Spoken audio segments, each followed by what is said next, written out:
اذان کی مشروعیت نمازوں کی خبر دینے کے لیے ہے، اور اذان 5 وقتہ نماز کے لیے مشروع ہے۔ دیگر نمازوں نوافل وغیرہ کے لیے اذان کی مشروعیت نہیں ہے۔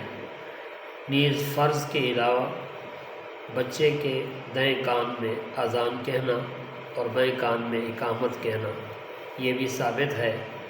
فقہائے کرام نے احادیث کی روشنی میں بعض دوسرے مواقع بھی بتائے ہیں کہ مرگی کے مریض کے کان میں اذان کہنا، اسی طرح بد مزاج انسان یا جانور کے کان میں اذان کہنا، اسی طرح آتش رختی کے وقت اذان کہنا، اسی طرح جب مسافر کہیں راستہ بھول جائے اور کوئی بتلانے والا نہ ہو تو اس وقت بھی اذان کہنا یہ مستحب مواقع ہے۔